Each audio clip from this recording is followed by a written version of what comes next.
Okay, right, I'm going to look at the camera and just welcome, and then we'll start. Yeah. Okay. Right, welcome everybody. We've got a really special podcast for me today. This is the lovely Becci. I used to work with Becci in a school not so long ago.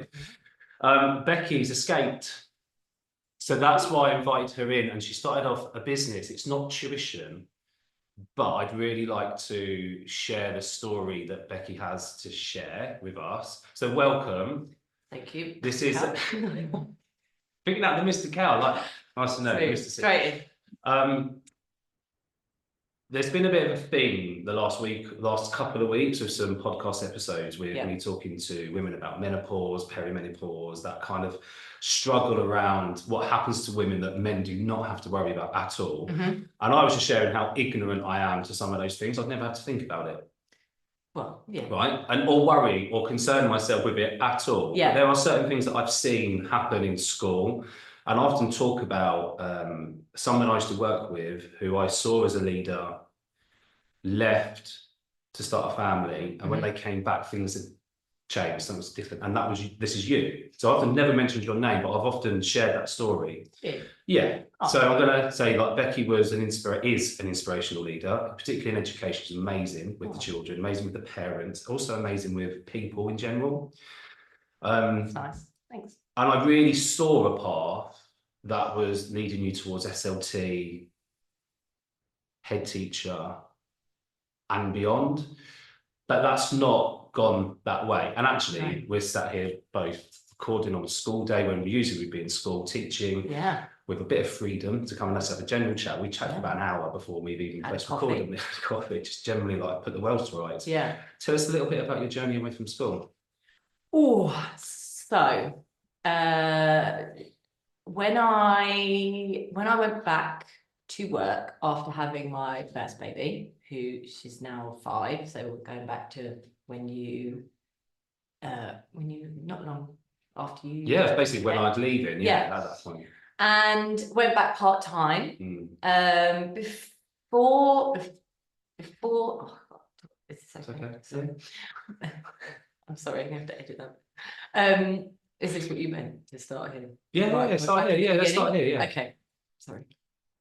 So, I went back after having had Willow. When I was, the year before I had her, I was doing a little bit on SLT, early years lead, and it was really great to be part of that team and have a voice, that give reception a voice.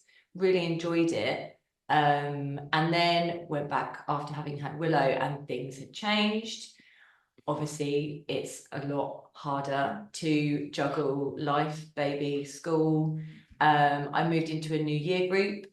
So I was having to I'd been in that year group before, but relearn everything. That was quite challenging. Then COVID, and then baby number 2, going back after baby number 2.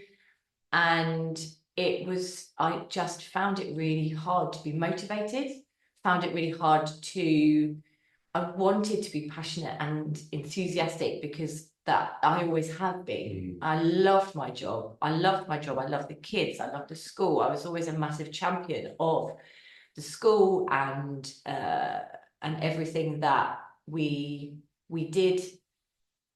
But I think the energy levels were starting to go, or the fact that you're having to spread yourself so many other ways, and that started to change. And it just was quite gradual from there, but I don't think I realised it.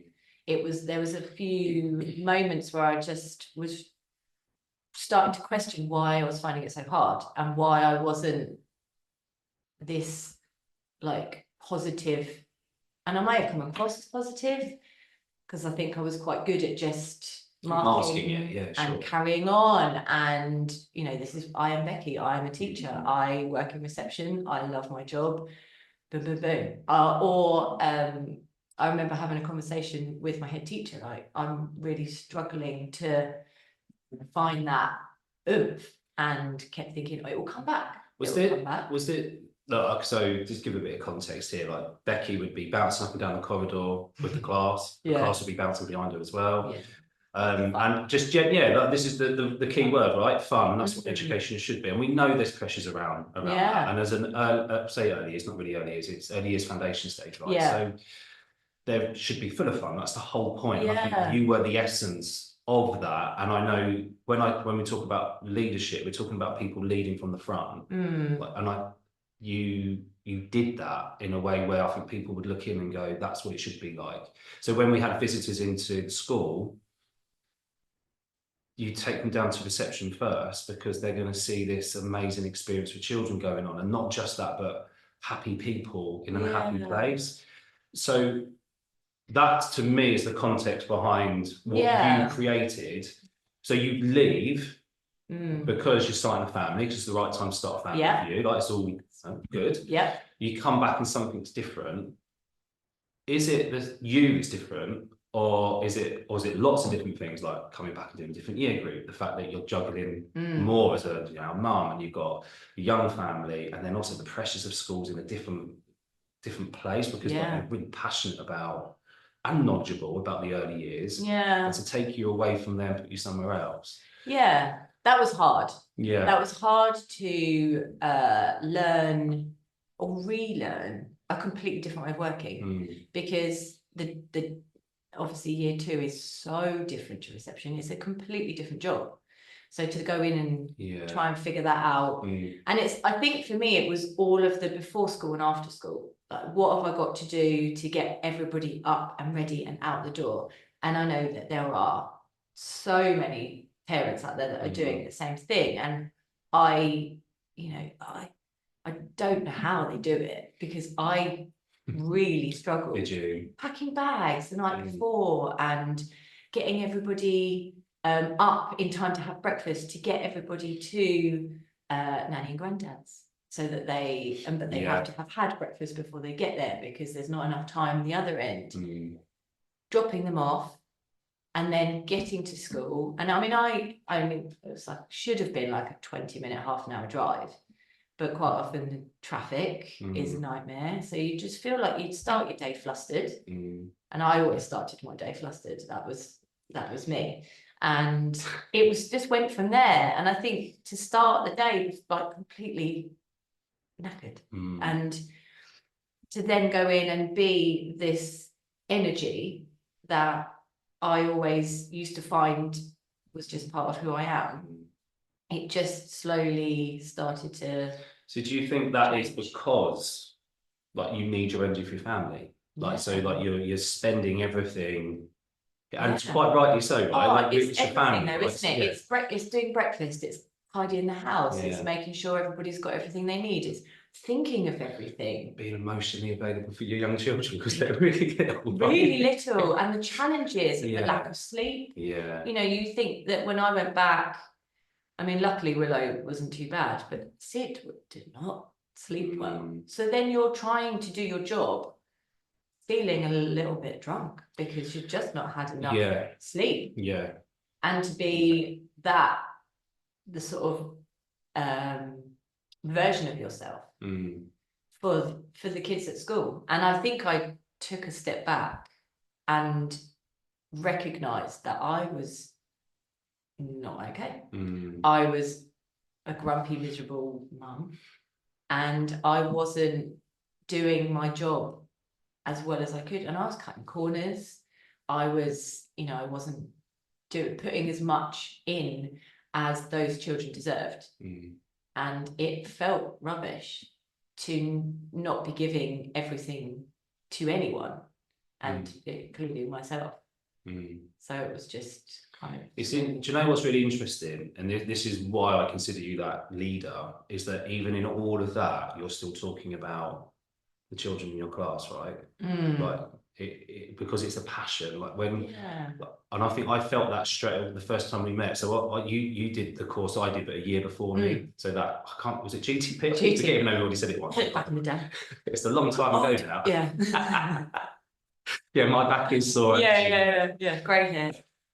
Hiding them. So when I started the GTP, everyone was like, I'll go meet Becky because she did it last year. She'll be able to show you the ropes. You'll be able to see exactly what it is you're going to end up. Sorry, So mate. I think we should say at this point that I think I probably still am more unorganised than you. Oh, I think between not us, far off, the fact that we've organised a date and a time We're to turn here. up, I we've know. done really well. We've done really well.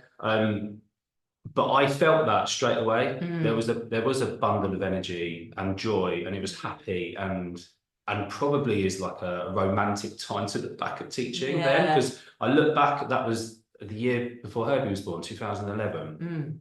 Year 2011-12 academic year. It was a good time to be in school, wasn't it? Really fun. You know, Really fun. and that really epitomised that whole school community that we had, because I think it was, well, it probably still is a community. We're not involved in it anymore, so there's one on the outside. They're fine. Yeah, they're okay. Yeah. But there was like, coming together of so passionate educators, but also that spilled out into the community. Like the parents were getting involved with things, and everything was kind of just felt really positive. Yeah. And I was like in my element because I loved it in the same way you did. And I think I fed off of this thing, and it allowed us to be these, I don't know, innovative teachers. I'm not sure I was really innovative, but there was innovations happening around, you know. Like, by the way, the school made the Daily Mail front page in my first year. We did. Should we talk about that? I don't know. Talk about another time. But we'll say this time we didn't tell you about that. We didn't make it on the paper. No. We were fine. Innovative teaching that was on the front page of the Daily Mail. But I think because it was like that, and there were people like yourself, and there's other people we can mention, we won't. Oh, there's loads. Like loads of people. It was such a positive place to go and learn about teaching and educating, and how you can, because I was so scared about even telling children off. Yeah. I was scared about making sure I was making progress with children, but everyone took care of that. Yeah. I didn't have to worry about it at all, because it was like, well, this just happens because of. Yeah. And I suppose that's the journey of being a teacher. But there was so much energy in there, and I remember feeding that off of you, meeting you for the first time, and then my mentor, we shared. Yeah. We had her the year before, so I really look back with really fond memories. Yeah. And then it changed. Something changed, and I know, like for me, I've said before, like there was something that happened really early on, but then moving away from that school into something else, that had a really bad experience. I was like, you know what, I'm done. Yeah. I'm fast forwarding a bit. You have all of this like bundle of energy, and you're passionate about the children that comes through, and then you have children, and it's like juggling too much. I'm actually not being good enough here. Yeah. I'm not being good enough here, and you probably are, but this is the way we view ourselves, right? Yeah. What made you, or what was the kind of point where you went, I've had enough? So you said about zooming out. How long did it take you to make the decision, the final one? So I talked about it with my husband quite a lot for a while. But never seriously. I know. So in what way then? Like, so not seriously, like actually genuinely. Because he could see okay. that I was actually not myself. Yeah. More so than I could. So he got there before me, but then I suppose it's easier because he's looking in and he can see that I'm just not, and I'm the one that's in it in the cloud. And but there was never. It was like, all right, well, what do I do? I'm a teacher. I've been a teacher for, at this point, I've probably like, 15, 14 years? Something like that. So it was always, well, I just kept thinking, well, it'll get easier. The kids will get older, we'll get into a routine. Willow had started school, so there was, that was all new. That will change. It will change. And it just didn't change. It just kept getting harder and harder. And I was like, okay, well, I'll give it another year. And then I think there were things that were happening that I was struggling with at school. And I was behaving in ways I didn't like about myself. I was... I felt like I was quite, I don't know, I was quite angry sometimes, and it just wasn't me. I wasn't myself. And so it was my friend who sat me down and said that she was taking some time out and she was not going to be there for a bit. And I just thought, I was really almost jealous of her. Like, you're doing this. why can't I do this? So I started looking for What did you look anything. for? Because there's usually some things that come up like time and time again. What kind of jobs? Well, I looked at cleaning jobs. Yeah. I'm a terrible cleaner, so that was never going to work. It shows how desperate I was for to make a change. I looked at delivery driving. I looked at everything, and ended up getting through a friend a job in a little wine bar, just to try it out. And again, it was when I started doing that. I think this was in the October, November time, just doing a couple of shifts. So I was like, well, maybe this is something I could do. Handed in my notice.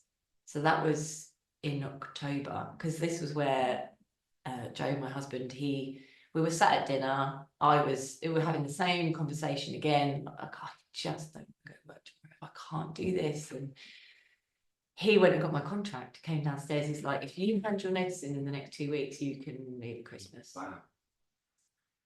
Okay. So that was it. Next day, I just did right. it. I think I just decided, like, right, I'm going to just do this. Yeah. And it gives me a couple of months to figure it out. I needed something financially. We couldn't survive as a family without me we worked out a certain amount of money. Joe worked 4 days a week, so he went up a day. So I can do that. You figure out what it is, that you can do. So then I started doing these shifts in the bar, and it just seemed to everything seemed to fall into place weirdly, because in the January, they needed someone for the perfect amount of hours. I could sort out childcare. I got time. I still managed to do the school run, because the whole point was I missed having time with my kids. And I wanted to have time with Sid in particular, because he wasn't at school, and I have 1 more year of him. And I just wanted to slow my life down a bit. Everything was hectic all the time. And that's possibly partly because I'm a bit like that. But also, I just wanted to get off the treadmill. Sure. Okay. So, yeah. The decision was made. Yeah, okay. In the notice. Wow, that's quite scary. Do you now? I know where you're at right now, so no one else does yet. But looking back from this point, was it the critical moment? Your husband coming down and going, look, this is it. Yeah. What did you see at that point, though, as scary as it is? Because we're now, what are we? Is that in October, November, February, March? 8 months ago-ish. 8 months. If you said you sat there in front of your husband 8 months ago, if you'd have said you'd be this happy with what you're currently doing, would you have even dreamt this? No. I'd laughed you out the room. No way. It has been the most unexpected time. So tell us the decision, because there was after you've resigned. I think you said retired, then you haven't retired. Not yet. Resigned. You've then taken on some other bits and tried to find happiness in your job as well. So so I got the job in the bar, and I love it. I get to be around people. I can pour some pints. I make, they do sandwiches and things that, it's physically, it's a long day, do 10 hours. Right. So I can take the kids to school, morning to myself. Yeah. That's nice. Then I go into work. It then means that Joe has to do bedtime, but he's supportive, and he is, we're working together on this. So, so I do the bar, and that was going to be it. It's like, right, Monday, Tuesday, Wednesday, Sid and I will hang out. Thursday, Friday, go to the bar. And I'm really grateful for that job, because it has meant that I can, move away from school. But it's also now supporting me with what I really want to do. So I did photography at uni, sort of. I did fine art, mostly based in the darkroom. And when I finished uni, I just didn't know what I wanted to do. So I liked working with kids. I worked with kids down at the swimming pool. We did like kids clubs, always loved it. And went into teaching, loved it, brilliant. But I really missed doing something really creative, if in that way. And so I just thought, well, maybe. And actually, it was a discussion with friends at school. We were all talking about, what would you do if you weren't here? I'd quite like to do photography. That would be fun.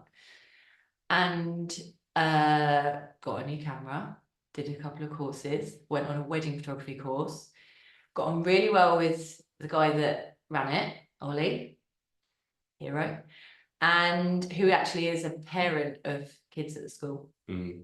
I kind of knew them already.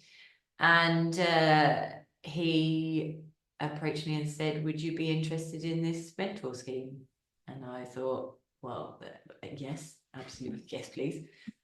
Find me up immediately. And since then, so that was in January. So I was just planning on a couple of years, work at the bar, time of Sid. And from January to now, it's just been bonkers. So I had to very quickly learn my camera because it had been a very long time since I'd done any of that. And now I'm just obsessed with it. I am loving every single minute. I'm taking pictures of my kids constantly. And then did my first wedding in May. Oh. It was the best day ever. Everyone's just full of love. Like there's the whole day getting ready, and you're part of someone's like one of the most important days of their life, the most important day of their life, and you're in there with them, helping do up the dress, telling the bride how beautiful they look, because they do look beautiful. And it's just, why would you not? Like, who wouldn't love that? Like being part of What I love that. is that, like, that same passion. Yeah. I saw, the first year of Becci with you, like compared to this is like the same, but with a little bit more on top. Yeah, possibly. Like I loved my job. I loved my job a lot, but I feel like and then we were talking about this before about self-belief. I feel like I could be good at this. Like this is it. My thing, and I maybe have really found my thing. We shared some messages last week about this, because it's like, I'm going to do a podcast. What's it going to be like? And like, what we're going to talk about? And I think because you feel like you're still quite new to business, but your story is really great to share. And there's something here which I chatted with someone a long time ago, and someone who's really important, like a weird kind of connection to someone I randomly sat next to in a business conference, the first one I ever went to. Yeah. And Nikki Marshall, I'll give her a shout out because she's amazing. She recorded one of the first podcasts with me, and she spoke about like the thing you're doing now doesn't have to be the thing. And I was like, and I'd forgotten that she said it, and I rewatched it because I wanted to do some editing, and I was like, oh, so powerful. Yeah. Because, like, for example, the teaching felt like the thing. Yeah. And I know you feel the same. Like this was identity. It. Yeah. Well, yeah. And that's another. Ooh. And then I was like, well, okay, if teaching's not the thing, what is it? And it was like, it led me down a couple of things. Like, for example, for you, it's the bar, right? Because you need to make sure you're secure financially. You can't just go, I'm going to quit and then not do anything. You need to have, like, even if it's a loose plan, we would call it fag packet planning, write it down, go and get a job in a bar. That'll do. Yeah. And see.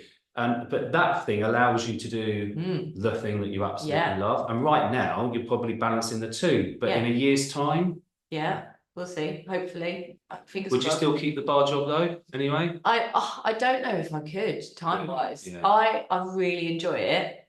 I'm not sure whether it's my forte. So if you could pay the bills, right? I love people. Okay. Yeah. I love people. Yeah. And I can pour drinks, but there's so much involved when it's busy. Sure. It's quite challenging in a different way. Okay. But I'm really grateful to have it because I think as well I need people. I need to be around people. Yeah. And so to have that is really nice. It's, yeah, I'm very, very lucky. Because I know this is a really important thing to say right now, because there'd be some people going, I've had enough of teaching, I don't even want to tutor. Right, because I know there'll be people in my group that are like that. So I really want to go down tutoring, like I'm bored of teaching or just fed up with it, and maybe up to here with working with children and families at this point. But and so tutoring could be just the thing you have to do for now, to get to the thing you really want to do. So many people that I've spoken with are like, what are you really passionate about? Because sometimes it is teaching and that's great, but sometimes it's like something different. So it could be photography, it could be it could just be art. But someone a few weeks ago said, I'm an art teacher. I'm like, well, do art tuition then. So how do I do that? So there's so many different ways. I was like, can I make enough money? I was like, yeah. And weirdly, about a week before I dropped my daughter off to an oil painting thing, it was £80 for the day. Nice. And there was 20 children there. Lovely. So do the maths. It was in the house. In an amazing place, and this rural setting. It was lovely. Beautiful. But you don't need to do that. And I'm sure that's like once a month, or do it once a fortnight if you had the reach. But that could just be the thing that keeps you steady. And so what we're saying, and one of the first things you said when you came in before we started recording was, I didn't realise I could do all of these things. I didn't realise the money. I'm not saying finding money is easy, but I didn't realise there was money out there to do this kind of stuff. And I can remember really early on sitting down, and our staff room stuff was quite lively, wasn't it, for a while in school.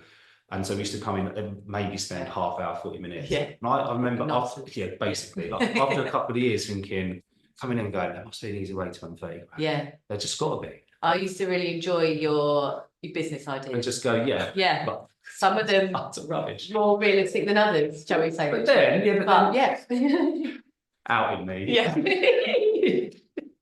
Hey, it's a process, and I feel like I went through that with you. But then I've again, off record, said I've met people who earn millions of pounds doing something, and I'm like, how are you earning millions? Makes no sense. So there's just such an open world of however you want to do it. And I think when you break it down into if we want to get really boring business stuff, into like what you need to earn monthly and then how you can do it. As long as you're valuing your time, like most of this stuff's doable. We're not all gonna or need to earn 6 figures. We just need to go, if I can get to, I think, or replace a teacher salary. Most people want to replace their teacher salary, or they don't need to if they've won their bottom line. And this is, I've had this conversation quite a lot over the last 6 months with other photographers or aspiring photographers. I suppose that's what I am. And for me, I've always said that, I try to work out, how many weddings I do, how much you would charge. Obviously, I'm at the very start of this journey, but in the future, in order to just be able to cover the boring stuff and have some little adventures. Maybe go on an aeroplane, like the opportunity to take the kids abroad. Not a big, no big extravagant things. Just what most of us. I mean, look, we do live in like a place where we're quite privileged, aren't we? But it's quite normal for families to go away on holiday. And yet, like I could go off and rant on this because we took ours away for the first time in October. Did you? But I've got a 22-year-old. So to say, like we did a caravan holiday.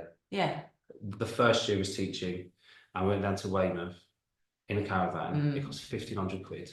And I'm like, 1,500 quid, and it was a lot of money. Like teaching, look, teaching's an okay. But your income is the same. You have that every single month. Your money coming in is the same. And so if all of that is used, how do you then have extra pennies to do these things? So I really resonate with what you're saying. To be able to go, it'd be lovely if we could do these things, and we should be able to do those things, shouldn't we? Buy a car that's not on its last legs. But buy a car that's. I'm not, again, don't need a Porsche.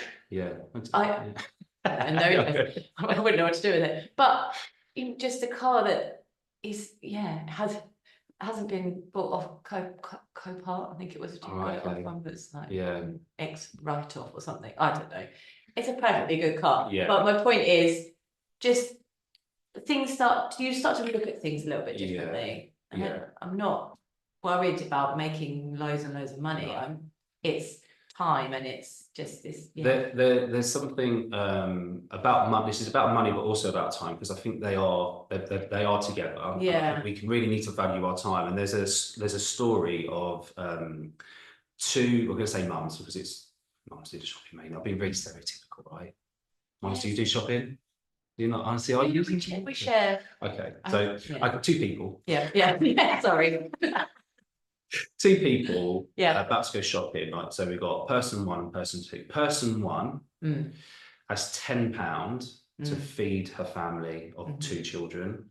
She goes into the same shop as person two. Now, her experience walking around is going to be like checking everything, making sure she stretches that money as far as possible to look after her children. Person two has £10,000. She has a very different experience. She's chucking everything in, letting the children chuck everything in. So you've got one person who has to check everything as they go, and the other one's just a bit freer, right? Now replace that with time, right? So if somebody has very little time, or they feel like, and they act like they've got very little time, they check everything that they do along the way. That to me is a mum. Like, because that's what you experience. It's like, actually, I need to make sure I'm up at this time, and I'm checking the bags and everything is scheduled. Well, if someone's got lots of time, which is somebody perhaps hasn't got children yet, or whatever, because I know we're putting children in there, but it could just be whatever's in your life. We kind of spend it willy-nilly, and we don't take too much focus of it. And what we need to be careful of, and I think as people, but I think as business owners, is that we are spending our time more like person one than person two. Number one, and I'm really morbid on this, is we don't know how much time we've actually got. Right. So, and I'm quite deep on it. And I think I always have been, but more so since my other half, Katie, she works in the NHS.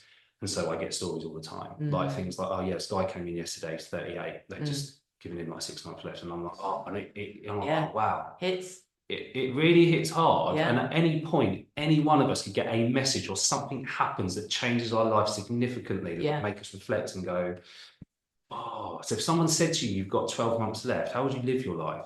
You're not going to live it like person two. No. You're going to live it like person one. Every moment. But every day is the same. And there's times when like I'm guilty of this. I'm not going to say like I'm like, right, I make every second. I'm not, but I'm more aware that if I know I've got stuff I've got to do, like got to do some social media stuff. I don't go, oh, I can just do that whenever. Because I don't know if I'm going to have that time or not. So I put the time in. And like we'll do the same with children, because I'm being very business focused, but let's do the same with children as well. My oldest is 22. And I look back and I do kind of mourn that time when I look back at my own childhood, and we went on holiday once a year at least, you know, sometimes we go twice. And I think those memories are like absolutely cherished. And I look back at the life that, particularly for Olivia and Melody, and I go, we had fun, there's things that we did, but still different. And I want that. And I think for me, it's absolutely about the time I have now got with Sid. Like when Willow was Sid's age, we were in lockdown, and I had so much time with her, and I was really, I found that was one of the biggest positives to come out of that time. Huge positive. That we had so much time together. We didn't do anything big and extravagant. It was just time, and that's what I felt like I was missing with Sid. But now it's great, like just having a lovely time. He's still 3, so it's still challenging sometimes, but I know, and I think when I'm with him and we're having a giggle, like we went swimming yesterday, just the two of us, had the best time, not anything big and wild, and I have these little moments every now and then where I just feel so grateful and happy and safe in the knowledge that I have 100% done the right thing, because I get the best of both. I get the time with him, and then I get to do something that I really want to do. The identity thing was big. So I ended up going down a rabbit hole with it, and I got really stuck, especially in the first. I'd say I fell into depression straight away after. So I got asked to leave a school because I was like, I don't want to be. I had the same thing as you. I said to my friends, I can't go to school, it's like Christmas. Yeah. I can't remember what year, 2018, I was like, I don't go to school. We Yeah. got together New Year's, or the day after New Year's Day, and then was going back to school the next day. And I was like, I don't want to go back. And it came out of nowhere, it was just chatting. Yeah. And I was thinking, it was like 8, 9 o'clock at night. And I was thinking, that's when you say it out loud. I've got to go home. Yeah. And I've got to go up for school. And I was just like, I don't want to go to school tomorrow. Yeah. And I was like, what are you talking about? We were already talking about that. And I was like, but I don't want to go to school tomorrow. And they were looking at me going, well, don't go. I was like, how can I not go? Yeah. Like, and I was like, all that responsibility and pressure. It's quite a claustrophobic feeling, isn't it? Because I couldn't you breathe, know that like, you're just like, I have to get up and I have to go to school. Yeah. And you saying about that depression afterwards, it was not, January and February were not all sunshine and roses for me. Like, I had that identity, and even now when I meet new people, especially doing the photography, I instantly, naturally, I'm like, oh hi, yeah, Becky, I'm a teacher. No, I'm not a teacher. Yeah. I'm not Becky the teacher. I'm not Becky the reception teacher anymore. And that's really weird. Does it feel okay? Yeah. It does.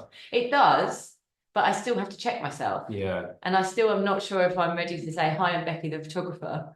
Yeah, because that's I know I am. But it feels weird. I did this kind of stayed in bed pretty much, but pretty much. I didn't do a lot in that time. And so what I did, I went to school the next day and I was like, I don't want to be here anymore. Yeah. And I'd already said this once to them about 6, 7 weeks previously. Yeah. I'd only been there 6 weeks and I was like, we're not the right fit. Yeah. And they convinced me to stay and I went back again. I was like, no, I think we've hit the point. I can't keep doing this. Yeah. And they were like, okay, well, leave on Friday.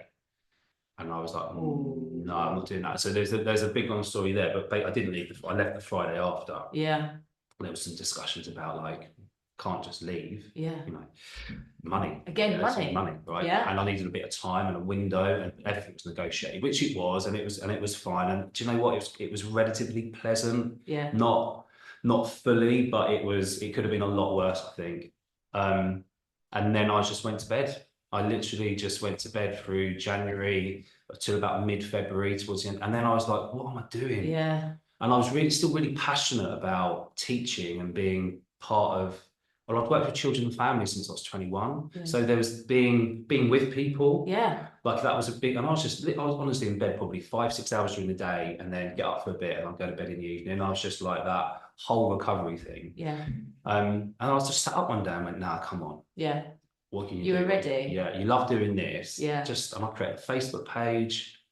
I was like, I do homework support. And by the end of that week, I had 4 people. Yeah. And I was like, that was weird. That was weird. That was really strange. And then none of them I knew, because I thought it would be like, you know, families I'd worked with in the past, nothing like that, just completely brand new. And then it all built from there, really slowly. Like my journey is not fast in nutrition. Yeah. Some people have gone Zoom, like, you know, gone to like really big businesses straight away. But there was something about the identity that was anchoring me down. Yeah. And the last year, that was a big thing. So I want to unwind it a little bit. So weird energy, synchronicity stuff, a bit of woo manifestation type thing. Have you gone down that path yet? No. No, okay, good manifesting and so the energy you put out. Yeah. Right, so somebody found me on LinkedIn randomly, sent me, I'd say randomly, they asked to connect, but then sent me a message about something. It was like, oh, would you like to read my blog post? And I was like, yeah, why not? It was all about identity. At the time that I was thinking about it, I was like, oh, that's hit me really hard. Yeah.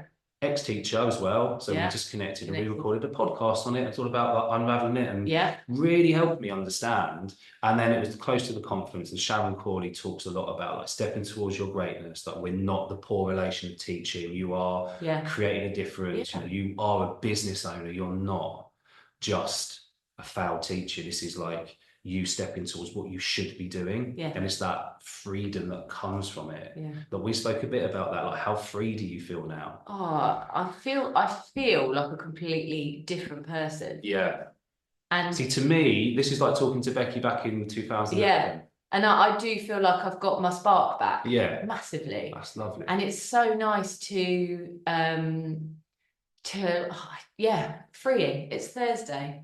It's a Thursday morning. The sun is shining, and my life looks completely different. Went swimming yesterday. We walked out and grabbed a coffee. We'd be like going to assembly. And Yeah, and that's the thing where your entire day is scheduled. Yeah. But that I have really struggled Really? with a sort of a lack of routine. Yeah. So even though I hated it, I actually really have found it difficult. And like the one thing I know I need to do is get Willow to school in the morning. Yeah. And then, you know, for the first half of the week, it's then Sid and I are free to do what we want. But it's really taken a while for me to settle into that. Yeah. So it's amazing having that time with him. But I've learned a lot about myself in a very short space of time and how my brain works when the structure isn't given to me. So, you know, at school, it's like you turn up at this time, you need to be doing this and this, cover this. And sometimes we didn't turn up at this time, did we? We'll cover everything that needed to be, yeah. Yes, we have. You see us all pelting down the corridor. Because I think it worked for so long because someone else, or you know, the system, the school is telling you what you need to be doing at each time.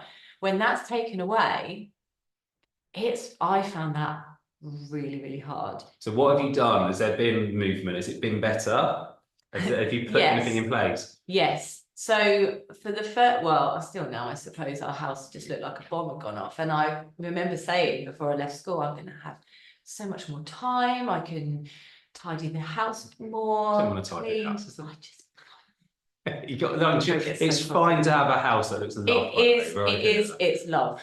But I think there was almost like a block in my mind being like, oh. And I think to start with, I didn't have lots of energy. I did feel quite sluggish. It's also, it was winter. But to go from having that routine, apart from my 2 maternity leaves, for 17 years, I got up at the same time, did the same thing, and all of a sudden that was hard. And I'm still trying to work that out. But it's early days. It's early days. I need to be kind to myself. Yeah, and actually allow yourself to have time. Yeah. I think the other side of that now, like I schedule time off because I've been terrible at it. Yeah, but then it's on you, isn't it? This is what I found is I could sit at the laptop for hours editing, learning editing. Yeah. And you know, there's always things, a bit like at school, there's always things to do. But hopefully that will become more, and it'll be easier, you know, in the next couple of years when I might not be at the bar and Sid will be at school. So then you'll have a different rhythm. I'm a big believer in rhythm. It's like you find that rhythm to the week, like this happens, then that happens, then this. Like it's similar to school, I suppose, but just with a bit more freedom. And you don't have to stick to. I did something wrong with my schedule last September, so I did a bit of research. I was like, right, set up your timetable. It looks like this. Yeah. So I did it, and I was like, that is not working because it was so inflexible. Yeah. It was like being back at school. Yeah. And I was almost like, no. Yeah. So I've done it slightly differently. So the only thing I changed was I cleared it out. There's a couple of windows where I go, right, that's when I do like stuff for the business. Yeah. And it's really short. Yeah. Thursday afternoon was chill out. I still tutor. Yeah. It's like 3:45 or whatever, but that afternoon I don't do anything. It still feels really uncomfortable. Yeah. But I just like, if I'm at home, I'll just sit in front of the TV. Yeah. I sometimes turn the PlayStation on. Yeah. I can't be asked. I just sit there and watch something, and I'm like, I really want to do something, but I'm like, no, I'm not. I'm going to practice just being switching off normal for a bit. Yeah. Being normal. Yeah. Good luck. Yeah. But it feels. So Sid goes to nursery Thursday and Friday mornings, hence why I'm here on my own, and I start at 12.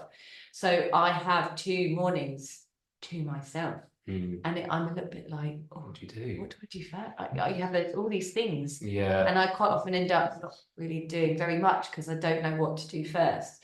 It has often ended up going for coffee or going for a walk. Yeah. It's really nice. Yeah. And it's like a really important part of the week. Somebody who feels a bit stuck right now in teaching, Maybe they're like 6 months before you handed in your notice, so where you were that 6 months before, Yeah. where perhaps you wasn't on a conscious level Yeah. totting up all of these things, but it led to someone to go, put your resignation in, you're like, you're all right. Yeah. Like, All right. okay, Let's next do day. Like, what advice would you give to someone who's feeling that friction in school? So a lot of people said to me when I did this that what I did was really brave.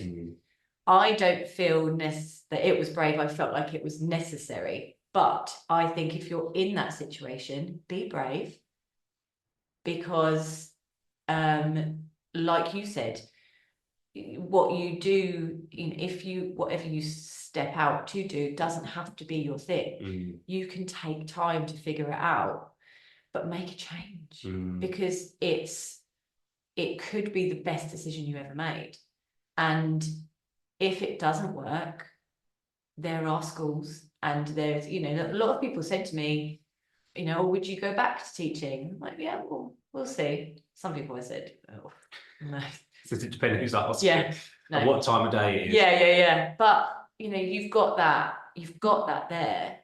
But there's so many other opportunities and there are so many other ways of bringing the money in and doing something that you want to do and having the excitement for something again.